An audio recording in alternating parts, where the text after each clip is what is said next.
तीन यूनिवर्सिटीज़ में से एक के दीक्षांत समारोह में शामिल होने पर मैं खुद को गौरवान्वित महसूस कर रहा हूँ।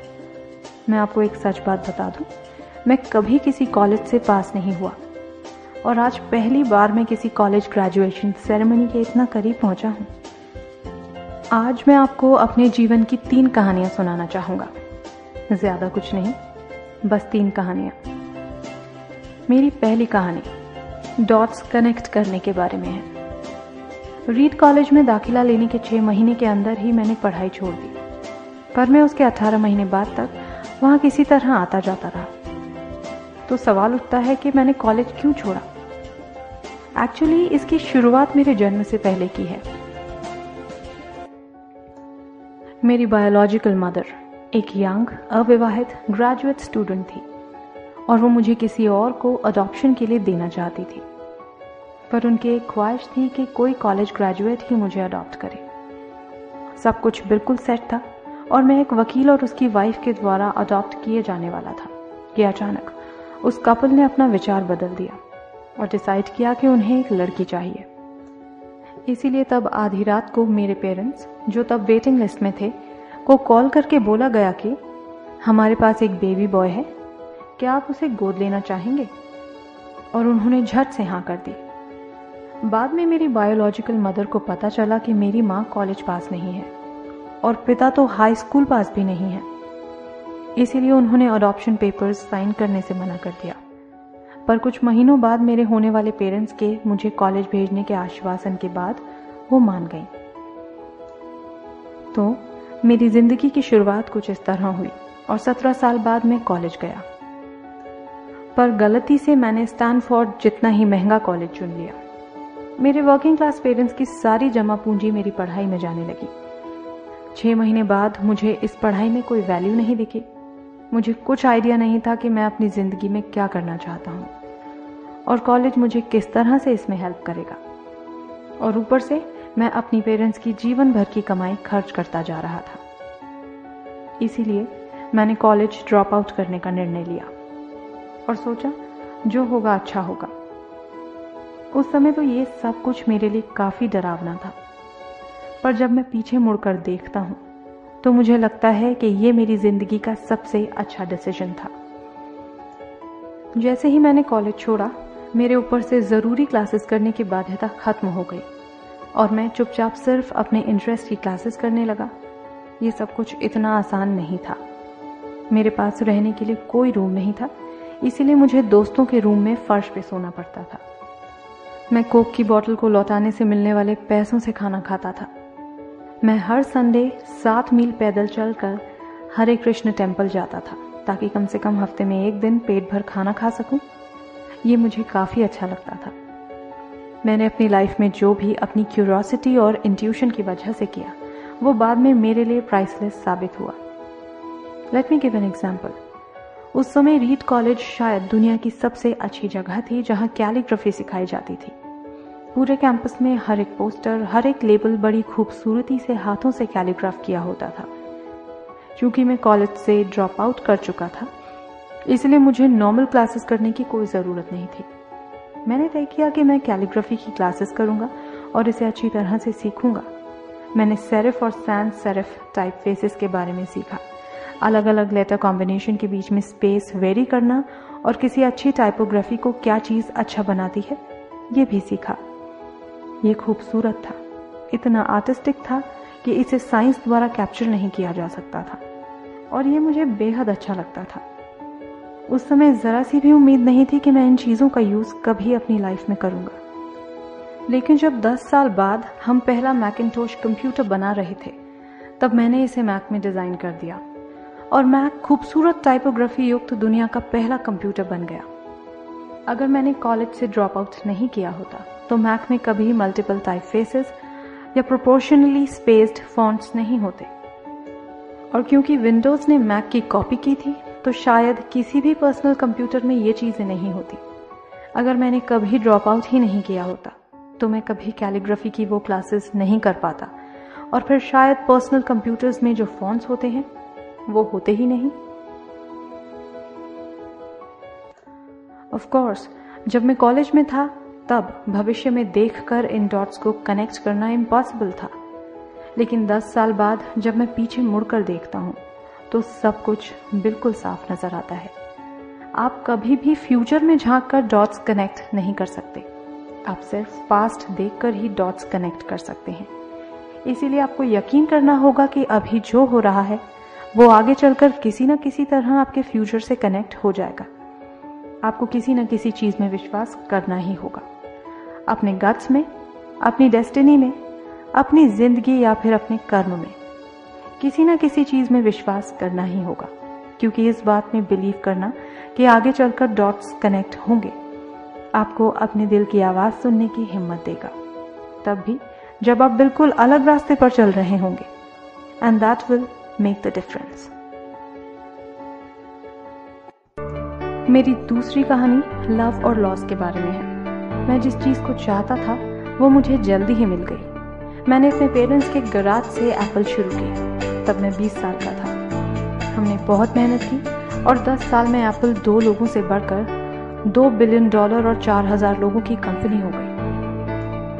हमने अभी 1 साल पहले ही अपनी फाइनेस्ट क्रिएशन मैकिंटोश रिलीज की। मैं 30 का हो गया था और मुझे कंपनी से फायर कर दिया गया। आप अपनी बनाई हुई कंपनी से फायर कैसे हो सकते हैं? वेल, जैसे जैसे कंपनी ग्रो की, हमने एक ऐसे टैलेंटेड आदमी को हायर किया जिसे मैंने सोचा कि वो मेरे साथ कंपनी रन करेगा।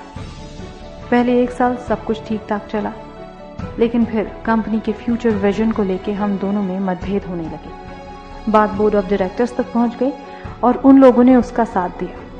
सो एट 30 मुझे निकाल दिया गया, पब्लिकली निकाल दिया गया। जो मेरी पूरी एडल्ट लाइफ का फोकस था वो अब खत्म हो चुका था और ये बिल्कुल ही तबाह करने वाला था।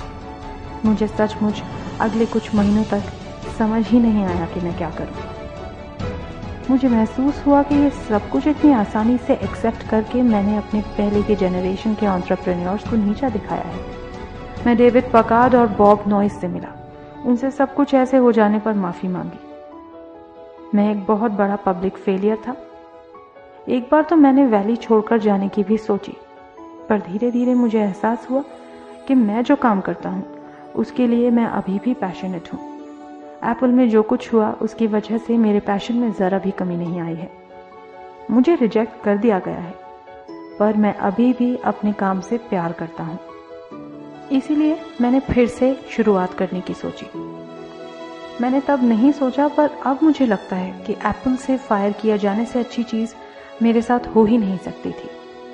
सक्सेसफुल होने का बोझ अब बिगिनर होने के हल्केपन में बदल चुका था। मैं एक बार फिर खुद को बहुत फ्री महसूस कर रहा था। इस स्वच्छंदता की वजह से मैं अपनी लाइफ की सबसे क्रिएटिव पीरियड में जा पाया।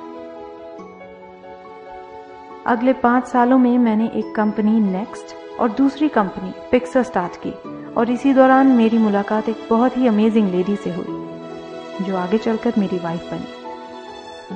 पिक्सर ने दुनिया की पहली computer animated movie toy story बनाई और इस वक्त ये दुनिया का सबसे सफल एनिमेशन स्टूडियो है। एप्पल ने एक अप्रत्याशित कदम उठाते हुए नेक्स्ट को खरीद लिया और मैं एप्पल में वापस चला गया। आज एप्पल नेक्स्ट द्वारा डेवलप की गई टेक्नोलॉजी यूज करती है। अब लॉरेन और मेरा एक सुंदर सा परिवार है। मैं बिल्कुल श्योरिटी के साथ कह सकता हूं कि अगर मुझे एप्पल से नहीं निकाला गया होता तो मेरे साथ ये सब कुछ नहीं होता। ये एक कड़वी दवा थी, पर शायद पेशेंट को इसकी जरूरत थी। कभी कभी जिंदगी आपको इसी तरह ठोकर मारती है। अपना विश्वास मत खोइए। मैं यकीन के साथ कह सकता हूँ कि मैं सिर्फ इसीलिए आगे बढ़ता गया क्योंकि मैं अपने काम से प्यार करता था। I loved my work. आप रियली क्या करना पसंद करते हैं यह आपको जानना होगा। जितना अपने लव को फाइंड करना जरूरी है उतना ही उस काम को ढूंढना जरूरी है जिसे आप सचमुच एंजॉय करते हो। आपका काम आपकी जिंदगी का एक बड़ा हिस्सा होगा और ट्रूली सैटिस्फाइड होने का एक ही तरीका है कि आप वो करें जिसे आप सचमुच एक बड़ा काम समझते हो। और बड़ा काम करने का एक ही तरीका है कि आप वो करें जो करना आप एंजॉय करते हो।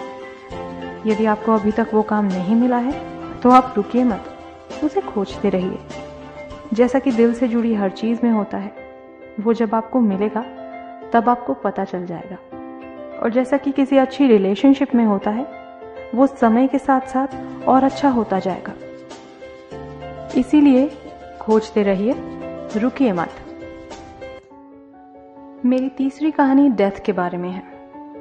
जब मैं 17 साल का था तो मैंने एक कोट पढ़ा जो कुछ इस तरह था: यदि आप हर रोज ऐसे जिएं जैसे कि ये आपकी जिंदगी का आखिरी दिन है, तो आप किसी ना किसी दिन सही साबित हो जाएंगे। इसने मेरे दिमाग पर एक इम्प्रेशन बना दी और तब से पिछले 33 सालों से मैंने हर सुबह उठकर शीशे में देखा है और खुद से एक सवाल किया है, अगर ये मेरी जिंदगी का आखिरी दिन होता तो क्या मैं आज वो करता जो मैं करने वाला हूं? और जब भी लगातार कई दिनों तक जवाब नहीं होता है, मैं समझ जाता हूं कि कुछ बदलने की जरूरत है। इस बात को याद रखना कि मैं बहुत जल्द मर जाऊंगा मुझे अपनी लाइफ के बड़े डिसीजंस लेने में सबसे ज्यादा मददगार होता है, क्योंकि जब एक बार डेथ के बारे में सोचता हूं तब सारी एक्सपेक्टेशंस, सारा प्राइड, फेल होने का डर, सब कुछ गायब हो जाता है और सिर्फ वही बचता है जो वाकई जरूरी है। इस बात को याद करना कि एक दिन मरना है किसी चीज को खोने के डर को दूर करने का सबसे अच्छा तरीका है। आप पहले से ही नंगे हैं, ऐसा कोई रीजन नहीं है कि आप अपने दिल की ना सुने। करीब 1 साल पहले पता चला कि मुझे कैंसर है। सुबह 7:30 बजे मेरा स्कैन हुआ, जिसमें साफ साफ दिख रहा था कि मेरे पैनक्रियाज में ट्यूमर है। मुझे तो पता भी नहीं था कि पैनक्रियाज क्या होता है।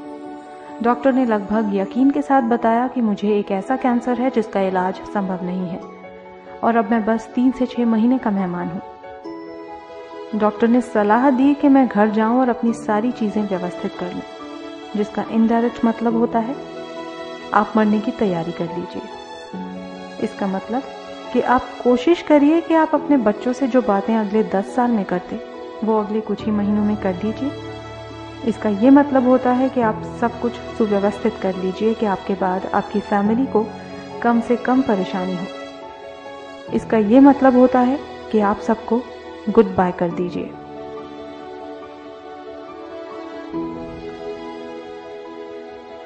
मैंने इस डायग्नोसिस के साथ पूरा दिन बिता दिया। फिर शाम को मेरी बायोप्सी हुई, जहां मेरे गले के रास्ते पेट से होते हुए मेरी इंटेस्टाइन में एक एंडोस्कोप डाला गया और एक सुई से ट्यूमर से कुछ सेल्स निकाले गए। मैं तो बेहोश था, पर मेरी वाइफ जो वहां मौजूद थी उसने बताया कि जब डॉक्टर ने माइक्रोस्कोप से मेरे सेल्स देखे तो वो रो पड़ा। दरअसल सेल्स देखकर डॉक्टर समझ गया कि मुझे एक बहुत ही दुर्लभ प्रकार का पैनक्रियाटिक कैंसर है जो सर्जरी से ठीक हो सकता है। मेरी सर्जरी हुई और सौभाग्य से अब मैं ठीक हूं। मौत के इतना करीब मैं इससे पहले कभी नहीं पहुंचा और उम्मीद करता हूं कि अगले कुछ दशकों तक पहुंचूं भी नहीं। ये सब देखने के बाद मैं और भी विश्वास के साथ कह सकता हूं कि डेथ एक यूजफुल बट इंटेलेक्चुअल कॉन्सेप्ट है। कोई मरना नहीं चाहता है, यहां तक कि जो लोग स्वर्ग जाना चाहते हैं वो भी। फिर भी मौत वो मंजिल है जिसे हम सब शेयर करते हैं।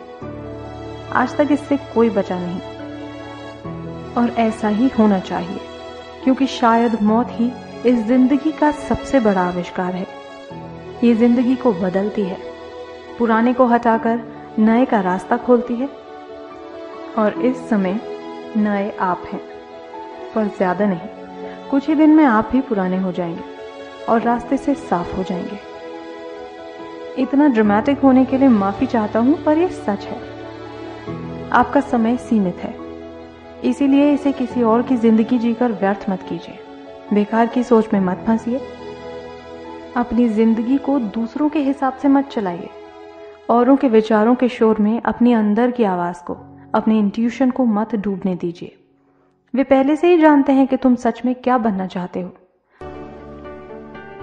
जब मैं छोटा था तब एक अद्भुत publication the Whole Earth Catalog हुआ करता था, जो मेरी जनरेशंस की बाइबल्स में से एक था। इसे स्टुअर्ट ब्रांड नाम के एक व्यक्ति, जो यहाँ मेलन पार्क से ज्यादा दूर नहीं रहता था, और उसने इसे अपना पोएटिक टच देके बड़ा ही जीवंत बना दिया था।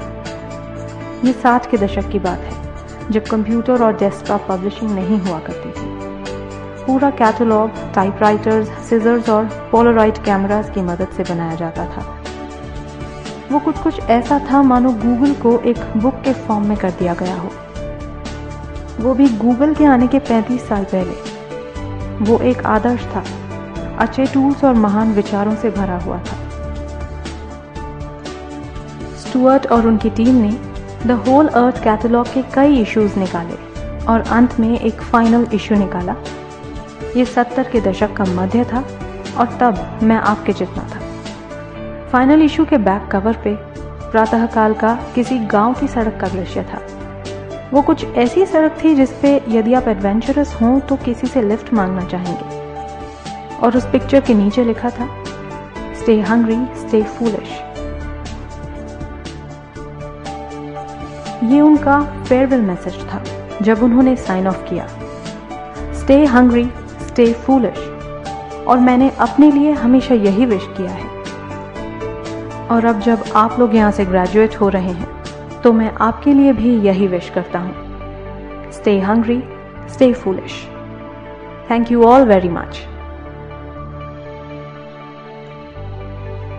Downloaded from whatsappmasti.com